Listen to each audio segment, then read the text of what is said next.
De antemano agradecer la aceptación para poder realizar esta entrevista que va a ser de mucha ayuda para los jóvenes que están interesados en la escritura, en la narración y también a los estudiantes de la carrera de lengua y literatura y por supuesto al público en general. Para comenzar, señor José Castro, ¿desde cuándo inicia la aventura de escribir? Queremos que nos cuente un poco acerca de esa experiencia de la escritura. Mira, en algunas ocasiones he comentado que yo nunca decido eh, escribir, ¿no?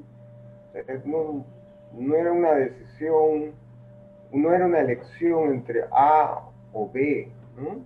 O A, B y C, ¿no? Era ya algo decidido de antemano en mi vida, ¿no? Entonces, yo recuerdo que si nos vamos a la época prehistórica, neto, lo primero que escribí tenía como 9, 10 años. Y era a partir de un juego de niños, simple, esos juegos así de policías con ladrones. Así Y es, entonces eso lo termino escribiendo como una historia. Y pensando que puede ser un cuento, claro. ¿no? Entonces ya había ahí un deseo por escribir algo que, que pudiera ser, digamos, un intento de querer hacer literatura, ¿no? Y a los 12 o 13 años yo le debo haber comentado a mi madre si le gustaría tener un hijo escritor, ¿no? O sea, ya, ya como que eso que se llama vocación ya estaba definido, ¿no? Y yo escribía muchas cosas, a veces escribía cuestiones sobre deportes, ¿no? Que eso me sirvió para agilizar la prosa, en realidad, ¿no? Ujú. Entonces, ya a los 14 años es cuando publico un cuento en el diario El Correo de Tacna, ¿no? Que curiosamente recuerdo que acabas de mencionar al doctor Luis Cabañaro. Ujú. Él lo lee y me felicita con mucho afecto, ¿no? Ujú. Entonces la decisión no estaba tomada prácticamente, ¿no? Ujú. Podríamos decir que en su entorno había escritores, viene de familia. En mi entorno, yo diría, es cierto que en mi generación hay otro escritor, ¿no? Que es Dante Castro, seguramente lo has leído. Ujú. Y también la hija menor de mi abuelo, ella no escribe ficción, pero hace crítica literaria, ¿no? No sé si ha hecho alguna vez poesía. Eh, eh, pero lo que había en la familia era, definitivamente había contadores, ¿no? Había contadores de historias, Ujú. no de manera escrita, pero sí de manera oral. Entonces, mi abuelo era alguien con quien tú conversabas y te estaba contando una historia, ¿no? Tenía esa tendencia a contarte historias. Y mi papá igual, había esa tendencia a contarte historias. Y por el lado de mi mamá, no, lo que había en el lado de mi mamá era una persona que por su época, ¿no? Se iba a dedicar a ser ama de casa, ¿no? Ujú. Pero tenía una sensibilidad artística, ¿no? Ujú. Entonces, mi madre a veces, por ejemplo, yo le consultaba los títulos, ¿no? Y ella podía darme una opinión muy certera de que había que acortar o había que agregar, ¿no? Y por otro lado tenía un alto conocimiento de gramática, ¿no? Alto conocimiento de gramática producto de la escuela, Ujú. ¿no? Entonces sí había una sensibilidad por el lenguaje, pero también por el arte, ¿no? Sin ser artista. Muy bien. Y sobre sus primeras lecturas, ¿cuáles fueron aquellas que le atrapó, digámoslo así? Mira, de alguna manera, creo que mi generación y yo dentro de ella somos como descendientes del boom, ¿no?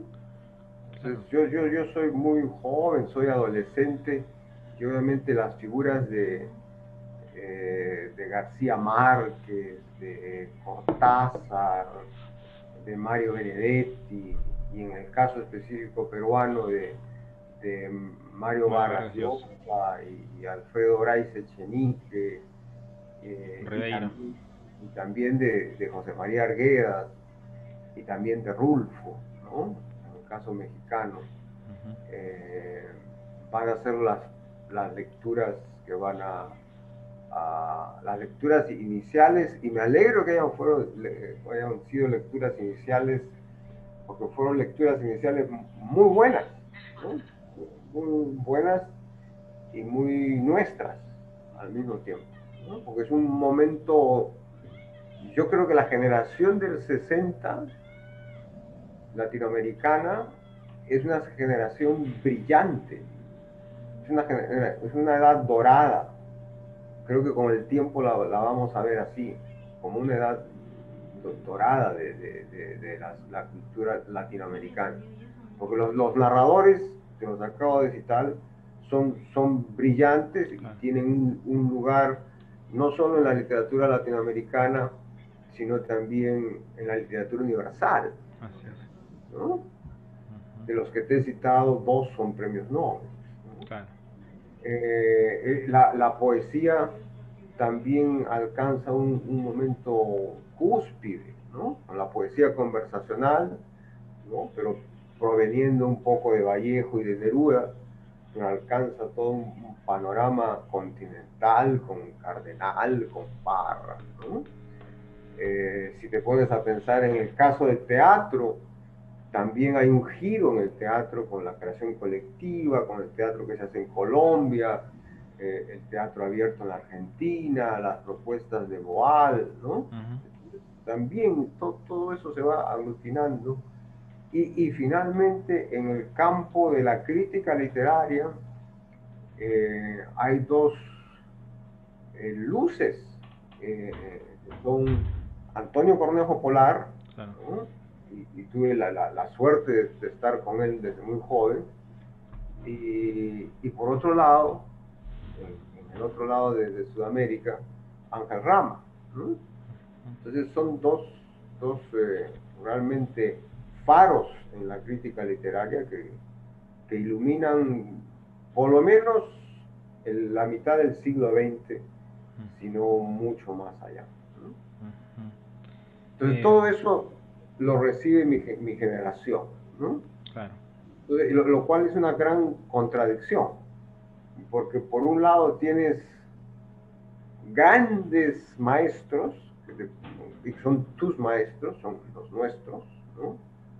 Pero por otro lado también es muy difícil, ¿no? Porque, precisamente porque son grandes, ¿no? Construir algo diferente a partir de esa grandeza es también complicado, ¿no? Ujú.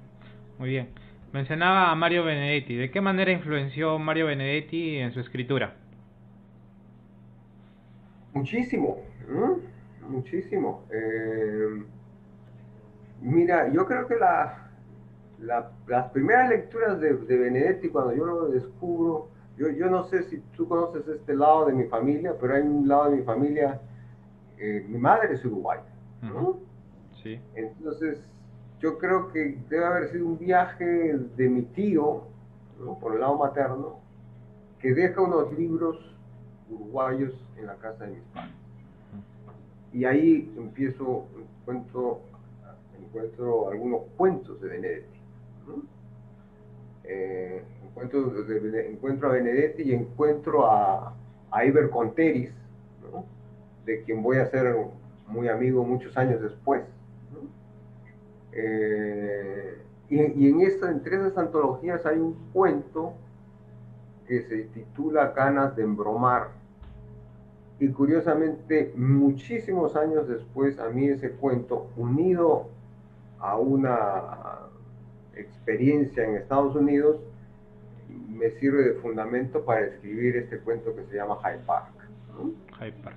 Entonces, sí, es una gran influencia y, y, y en determinado momento, cuando yo termino los estudios en Cristo Rey, viajo a Montevideo y, y ahí entre los amigos estudiantes, Benedetti era prohibido, porque era el periodo de la dictadura Claro. uruguaya. Ujú. Pero al mismo tiempo, eso todavía me da más curiosidad, ¿no? Yo soy un joven, tengo 17 años, ¿no? Entonces Sí. eso todavía me da más curiosidad, ¿no? Ujú. Y mis amigos me alcanzan esos libros de Benedetti de manera clandestina, en realidad, ¿no? Entonces ahí empiezo a leer también sus textos, todavía tengo uno de ellos, Terremoto y Después, que son sus textos políticos, ¿no? Y su prosa también es una prosa, pues su prosa en los textos políticos está cargada de ironía, de humor, ¿no? Una ironía con una intención claramente política, ¿no? Ujú. Muy bien. ¿Y llegó a conocerlo a Mario Benedetti? Sí, sí. Tuve la suerte de conocerlo ya al final de sus años, el Ah, año 2007. mira. Era más o menos, yo había dejado de ir a Uruguay, ¿no? Por muchos años, ¿no? O sea, me vengo acá y siempre el impulso era volver al Perú, ¿no? Ujú. A ver a mis padres y a ver a los amigos. Y de pronto dicen que a veces lo que uno piensa se cumple, ¿no? Ujú. Y de pronto, como que sentí el impulso de querer volver a Uruguay, ¿no?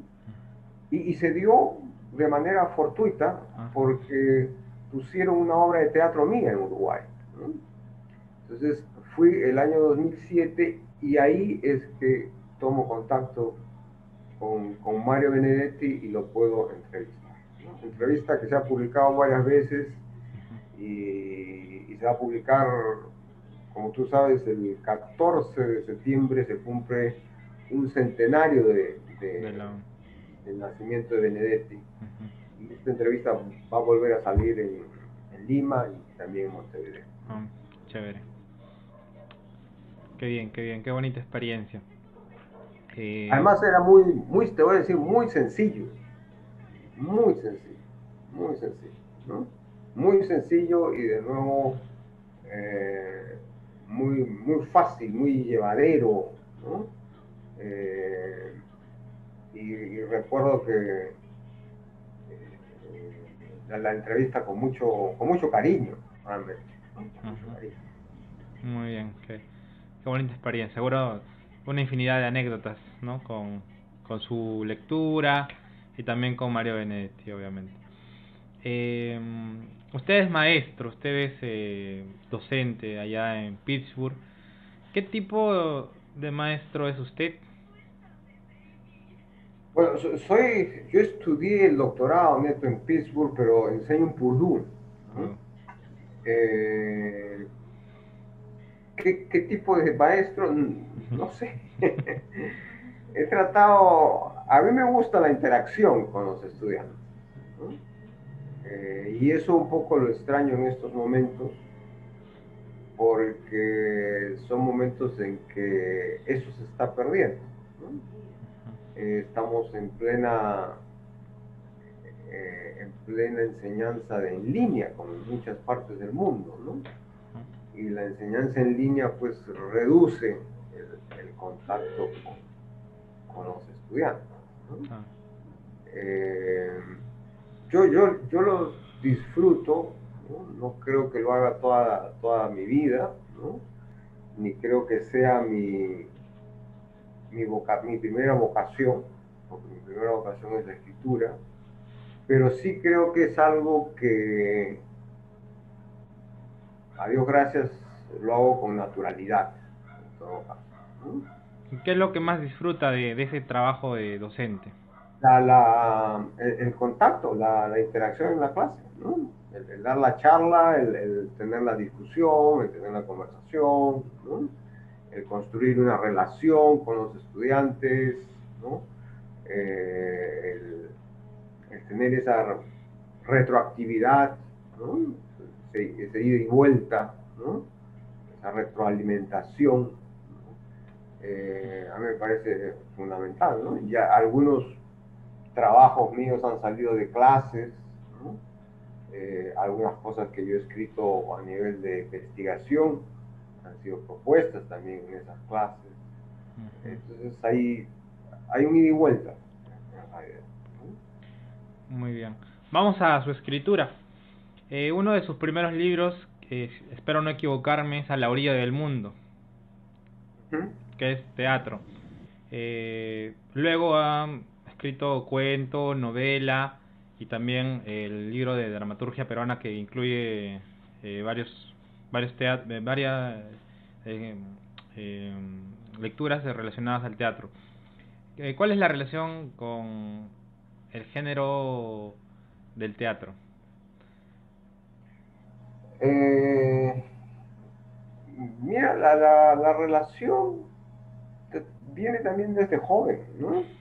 El punto de partida allí es el deseo de contar historias. Y el teatro es eso también, es una manera de contar historias, ¿no? Entonces era como que contar historias, pero no solamente a través de la narrativa, ¿no? Sino también, ¿por qué no?, a través del teatro, ¿no? Claro. Y ya desde muy joven yo tenía esa concepción. Quizás una primera alternativa era la narrativa, pero el teatro estaba ahí presente, ¿no? Claro. Y yo recuerdo que había un grupo en Tacna, había un festival de teatro muy bueno, ¿no? Ujú. Muy grande, muy concurrido, ¿no? Muy concurrido, ¿no? Que eso me parecía, ahora que lo valoro de lejos, ¿no? Con el tiempo, me parecía fascinante lo concurrido que era, ¿no?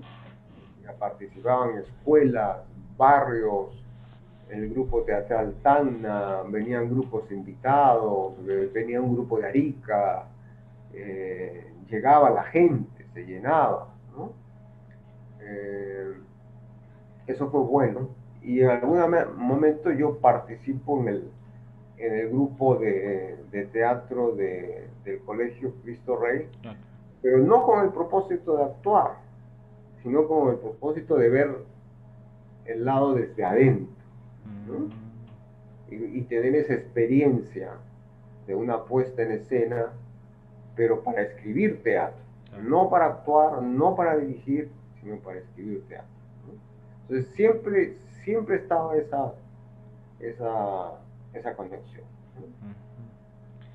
Eh, Recientemente ha escrito más cuentos, novelas. ¿Por qué ella no se inclina tanto al teatro? O espero no equivocarme. Más por razones circunstanciales, ¿no? Mm. No hay una razón fundamental, ¿no? A pesar de que aquí hay varios grupos, Ujú. eh, hay gente con quien se podría hacer teatro, ¿no?